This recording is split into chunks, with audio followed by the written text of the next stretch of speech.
뜻으로 읽는 성경, 오늘은 출애굽기 7장부터 같이 읽어보도록 하겠습니다. 출애굽기 7장에는 우리가 익히 알고 있는 재앙에 대한 말씀이 나오죠. 출애굽을 할 때,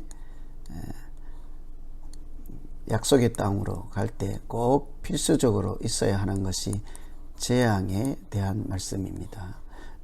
요즘으로 말하면 피나 10가지 재앙, 개구리, 이, 파리 이런 재앙들 10가지가 좀 우스운 또는 좀 이해하기 힘든 그런 말씀으로 들릴 수 있겠습니다만, 이 출애굽기에서는 꼭 필요한 말씀이기도 하죠.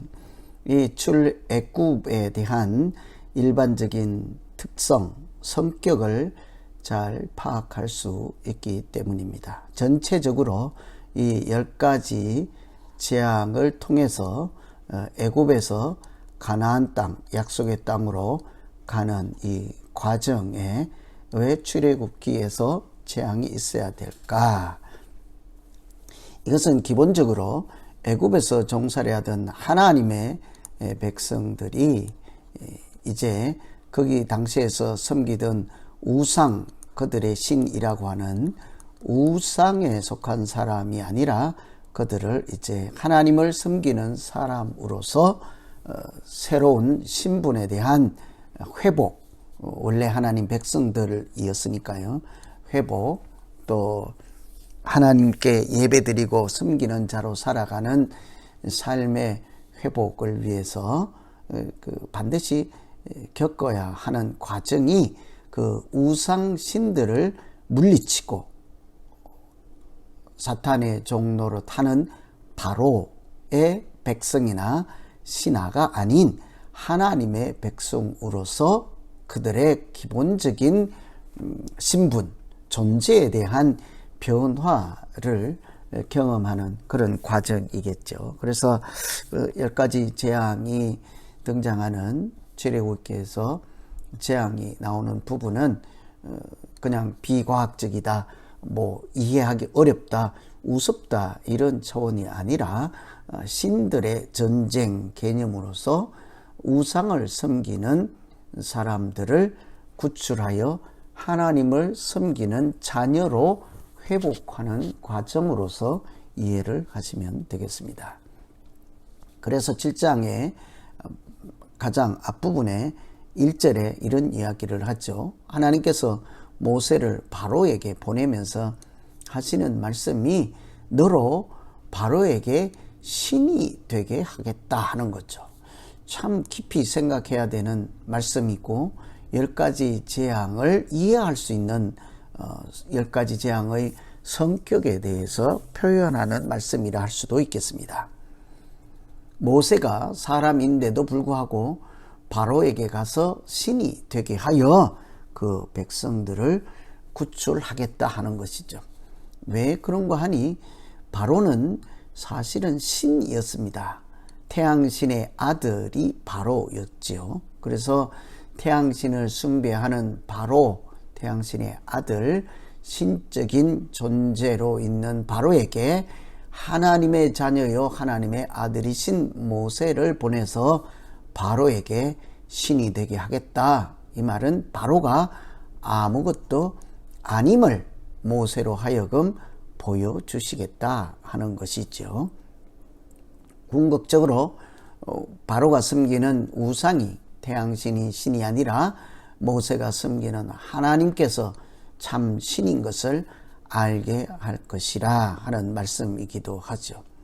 그래서 모세를 바로에게 보낼 것이지만 하나님은 이미 알고 계셨습니다. 그들이 보내지 않을 것이다 하는 것, 얼마든지 예상되는 일이죠. 그래서 하나님께서 하시는 말씀이 내가 내 군대 내 백성을 인도하여 낼 것이라. 하나님의 선언이고 하나님의 약속이죠. 여기서 내가라는 말은 하나님인 것입니다. 내 군대 내 백성은 이스라엘 백성에 대한 표현이니까요. 모세가 이 백성들이 나의 군대, 나의 백성이라고는 할 수 없는 것이죠. 하나님께서 모세를 바로에게 보내나 그가 쉽게 하나님의 백성들을 보내주지 않을 것 다 아시고 결국은 하나님인 내가 하나님의 군대를, 하나님의 백성을 스스로 인도하여 낼 것이라. 그 일에 모세는 그저 사명을 감당하는 자로 쓰임 받을 뿐이죠. 실제로 애굽에서 가나안 땅으로 그 백성들을 구출하시고 구원하시고 인도하시는 분은 하나님이시지 않겠습니까? 그래서 이 모세를 보내서 이스라엘 백성들을 구출하는, 출애굽시키는 그런 목적 중에 대표적인 것이 애굽 사람이 나를 여호와인 줄 알리라. 이게 출애굽의 아주 중요한 또 다른 목적이죠. 사람들을 해방시키고 하나님의 백성으로 권리, 신분을 회복하는 것뿐만이 아니라 세상에 속한, 바로에게 속한 사람들조차 참 신이신 하나님을 알게 하는 것이 출애굽의 또 다른 목적이었던 것입니다. 바로가 모세에게 기적을 요구하면 너에게 하나님이 보내신 것, 또 하나님이 살아계심을 내가 어떻게 인정하겠느냐 할 때 바로에게 기적을 보여주라 하면서 가지고 있는 지팡이를 던지면 뱀이 될 것이라, 이렇게 말씀을 하시고 하나님이 보내신 것을 그 사람들에게도 알게 하라는 말씀이죠. 그러나 바로의 마음이 강팍해서 그들은 듣지 않고 하나님의 말씀을 순종하지 않지요. 그래서 나오는 것이 첫 번째 재앙인 것입니다. 나일강의 물을 지팡이로 가리켜서 피가 되게 하라 하는 것이죠. 모세가 들고 갔던 지팡이를 손에 잡고 나일강에 가서 그곳에 물에 하수를 치면 그것이 피가 될 것이라. 깨끗한 물이 먹지 못하는 피가 된다 하는 것은 애굽 사람들의 생명의 위협이 되겠죠. 이것은 단순히 물을 못 마시게 한다 하는 것이 아니라 사실은 물이 생명이잖아요. 대한민국의 젖줄 서울의 생명 같으면 한강이지 않겠습니까?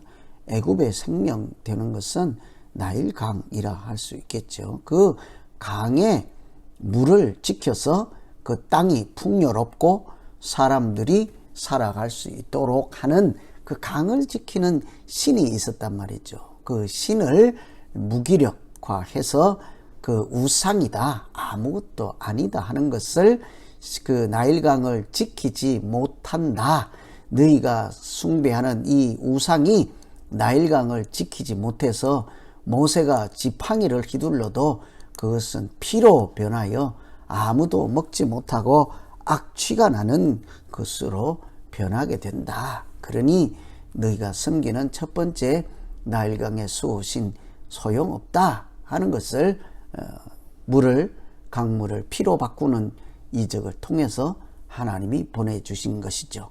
그것을 통해서 애굽 사람들이 하나님께서 살아계시고 유일하신 하나님인 것을 알게 하시는 것이 하나님의 의도였습니다.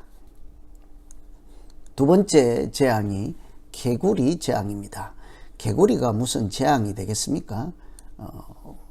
좀 징그럽기는 하고 더럽기는 하고 이렇게 사람과 같은 공간에 살기 어려운 그런 동물이 개구리라고 한다면 이 개구리가 어떻게 재앙이 될 수 있을까? 이 개구리를 물에서 다 불러내는 거죠. 땅에 물에서 땅으로 올라오라 해서 온 애국 땅을 덮어버렸습니다. 덮어버리죠. 그래서 이때 얼마나 냄새가 나고 사람들이 살 수가 없게 된 것이죠. 그때서 온 땅에 덮이니 사람들이 바로가 어찌 할 바를 모르고 이렇게 얘기를 하는 거예요. 여호와께 구하여 떠나게 해달라. 모세에게 이건 바로가 요청하는 것입니다. 그런데 참 신기하지 않습니까? 어떻게 바로 입에서 이런 얘기가 나오죠? 여호와께 구하라. 하나님께 요청하라. 떠나게 해달라. 원래대로 하면 바로가 어떻게 이야기를 해야 되겠습니까? 가만히 있어라. 우리가 섬기는 나의 신에게 요청하여 기도하여 개구리가 떠나게 할 것이니 너희는 지켜 잠잠히 봐라. 이렇게 이야기해야 되지 않겠습니까? 그런데 쓰는 그렇게 태양 신에게나 요청하고 다른 신에게 요청해서 개구리가 떠나게 해달라 하면 될 텐데 바로가 하는 말이 여호와께 구하라는 거죠. 여호와께 구하라. 그래서 개구리 좀 떠날 수 있게 해달라. 자기들이 섬기는 신이 스스로 아무것도 아니라는 사실을 바로가 인정한 것이지 않겠습니까? 그래서 보란 듯이 모세가 여호와께 간구하여 개구리를 떠나게 하고 그 물에서 또 집에서 궁궐에서 다 나오게 해서 떠나게 하죠.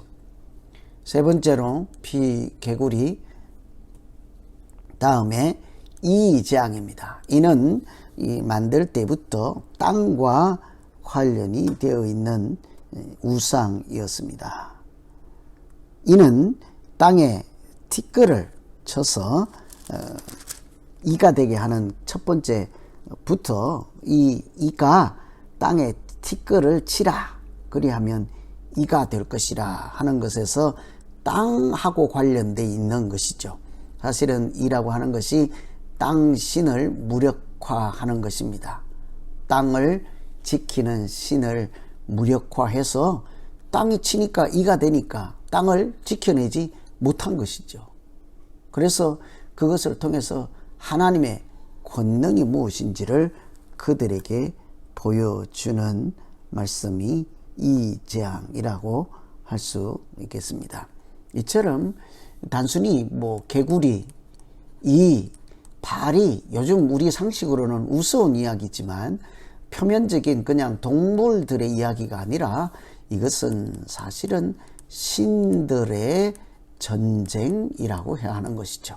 참신인 하나님께서 우상들이 우상에 지나지 않고 가짜요 무기력한 것임을 애굽 사람들에게 보여주고 또 이스라엘 백성들도 그 우상의 종노릇 하지 않고 하나님을 섬길 수 있는 길로 인도하시는 영적인 전쟁, 이것이 10가지 재앙이라 할 수 있겠습니다. 그래서 네 번째는 개구리, 이 파리 재앙입니다. 파리가 온 집에 가득하게 하였습니다. 그런데 이번에는 고센 땅, 이스라엘 백성들이 사는 땅에는 구별하였습니다. 그곳에는 재앙을 내리지 않았다 하는 말씀이지요. 그래서 지금부터는 이제 하나님을 섬기는 사람들을 구별하여 그들에게는 재앙을 내리지 않는 것을 통해서 하나님의 백성들은 하나님께서 지키신다 하는 것을 그들이 볼 수 있게 하였습니다. 그랬더니 드디어 이 바로가 움직이기 시작하였습니다. 이것을 통해서 고센 땅을 구별하는 것을 통해서 하나님이 계시는구나 하는 것을 알게 되고 하나님이 자기 백성은 지키는구나 하는 것을 알게 되어서 바로가 두려워하지 않겠습니까? 그래서 하는 말이 너희는 이 땅에서 하나님께 희생을 드려라. 가지는 말고 이 땅에서 드려라. 그러나 모세가 아니올시다. 우리는 사흘 길쯤 3일 길을 가서 광야에서 하나님께 예배를 드리고 섬기겠습니다. 이렇게 얘기를 했더니 바로가 못 이기는 척하고 멀리 가지는 말라 하죠. 이 땅에서 드리거나 멀리 가지 말고 가까운 곳에서 드려라. 하나님께 희생은 드리고 하나님의 백성인 것은 인정하겠으나 여전히 너희는 나의 백성이기도 하고 나도 섬겨야 하고 태양신 이렇게 종 노릇도 해야 한다 하는 것이죠. 그래서 9장에 드디어 이제 5번째 재앙인 악질 재앙이 납니다. 이것은 가축에 대한 병이죠. 가축 돌림병이라 할 수 있겠습니다. 애굽 가축들은 모두 다 죽게 하였습니다. 그러나 하나님의 백성들은 그 가축을 지킬 수가 있었죠. 하나님께서 이 바로와 애굽에 있는 사람들에게 이번에도 지역 땅만 구별하지 않고 이 앞에서 고센 땅을 구별했다고 하였습니다. 그 사람들이 땅 뿐만이 아니라 하나님의 백성들이 기르고 있는 같이 살고 있는 가축 짐승들도 하나님께서 구별하여서 그들에게는 재앙을 내리지 않았습니다. 애굽의 모든 생축은 죽었으나 이스라엘 자손의 생축은 하나도 죽지 않았습니다. 그럼에도 불구하고 바로는 계속해서 저항하고 하나님 말씀을 듣지 않았습니다. 그때 독종 재앙이 되지요. 이것은 죄를 풀무에서 죄를 가져다가 하늘에 날려라. 땅에 뿌리지 않습니다. 하늘에 날려라. 공중신에 대한 것이겠죠. 가축과 사람들에게 역병이 돌게 하여서 의학의 신이 무력화한 것을 보여주는 재앙이 독종 재앙이라고 하겠습니다. 죄를 하늘에 뿌리는 것을 통해서 하늘, 공중을 다스리는 우상이 아무것도 아니라 하나님께서 여전히 공중에서도 또 질병에서도 고치시고 지키시는 분인 것을 보여주는 말씀입니다. 그리고 나서 우박 재앙을 통해서 집에 불러들이면 다 살 것이고 그냥 듣지 않고 그대로 두면 다 죽게 될 것이라. 그렇게 해서 우박을 통해서 그 가축들을 살리든지 아니면 들에 그대로 방치해 두어서 다 죽게 하든지 그것은 애굽 사람들 바로의 선택에 달려 있었던 것이죠. 그래서 이번에는 너희 짐승이라 할지라도 하나님의 말씀을 의지해서 들에서 집으로 불러들이면 그것들은 은혜를 입게 할 것이라 이렇게 말씀하죠. 그때 바로가 모세에게 이제는 내가 범죄하였노라 하고 자기의 허물을 실토하게 되었던 것입니다. 그래서 이번에도 또다시 여호와께 구하여 이렇게 여호와께 구하라. 28절에 보시면 여호와께 구하여 이 내성과 우박을 그치게 해달라. 그들이 정말 신이요 신의 아들이라면 그 신의 능력과 그 신의 말씀으로 얼마든지 이런 재앙들을 물리칠 수 있지 않겠습니까? 그런데 속수무책으로 당하는 그 애굽 사람들 특히 바로 이제 그는 하나님 앞에서 내가 범죄하였노라. 우리의 신이 어찌할 바를 모르니 너희가 믿는 하나님께 여호와께 구하여 우리들의 이 문제를 해결해 달라. 그래서 우박이 그치는 것을 보고 바로는 다시 강팍하고 하나님 말씀을 듣지 않았습니다. 이런 내용인 거죠. 오늘은 6장을 넘어서 7장, 8장, 9장 연속해서 출애굽할 때 내렸던 10가지 재앙을 통해 이것은 단순히 그냥 파리, 개구리 이와 같은 지저분하거나 또는 이해할 수 없는 당시에 그냥 우화나 또 신화에 지나지 않는 이런 이야기입니다. 이런 말씀이 아니라 7, 8, 9, 10가지 재앙을 통해서 하나님이 누구인지, 참 신이 누구이며 참 신의 능력이 어떠한지를 애굽 사람들도 알게 하고 이스라엘 백성들도 알게 하여서 그들 모두가 하나님 앞에 살아가는 자로 인도하시는, 참 하나님께서 한 번도 아니고 10번씩이나 그렇게 그 사람들의 마음을 돌이켜 기회를 주시고 또 주시고 하나님의 자녀로 살아갈 수 있는 길을 열어주신 감동적인 이야기가 10가지 재앙에 대한 말씀이죠. 여러분, 어떤 사람이라도 10번이나 기회를 주겠습니까?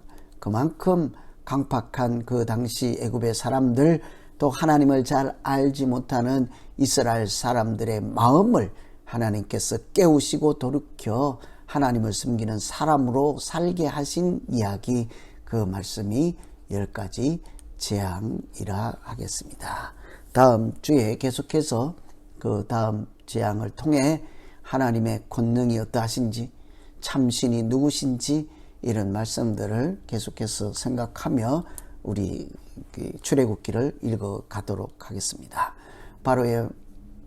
바로와 모세가 대화하는 과정을 통해서 우리가 섬기는 우상은 무엇인지, 또 우리가 버리지 못하는 우상은 무엇인지, 또는 우리가 하나님께 한 발을 또 딛고 또 세상의 종노릇하며 다른 발을 세상에 담그고 있지는 아니한지, 우리가 정말 어떻게 해야 믿음으로 살아가는지, 이런 우상에서부터 탈피하여서 하나님께로 돌이키는 은혜가 충만한 성경 읽기가 되기를 소망합니다. 각자 집에서 차근차근 읽어보시고 우스운 이야기, 비과학적인 이야기, 현실적이지 못한 이야기가 아니라 신들의 전쟁으로서 하나님께서 그들을 우상의 종로로 타는, 사탄의 종로로 타는 그 땅에서 그들을 영적으로 깨우시고 그들을 구원하여서 하나님을 섬기는 자녀로 살게 하는 말씀으로 마음 깊이 다시 한번 읽어보시기를 부탁을 드립니다. 기도하고 오늘은 여기까지 하고 마치겠습니다. 하나님 아버지, 10가지 재앙을 통해서 하나님은 10번씩이나 애굽 사람들에게 또 하나님의 백성들에게 기회를 주시고, 하나님이 참 하나님, 여호와께서 참 능력의 하나님이신 것을 알게 하셨습니다. 우리가 섬기는 우상도 다 버리고 오직 여호와의 이름을 부르며 하나님의 자녀로 살아가는 믿음의 사람들 다 될 수 있도록 성경 말씀 통해서 깨닫게 하시고 인도하여 주시옵소서. 예수님 이름으로 기도하옵나이다. 아멘.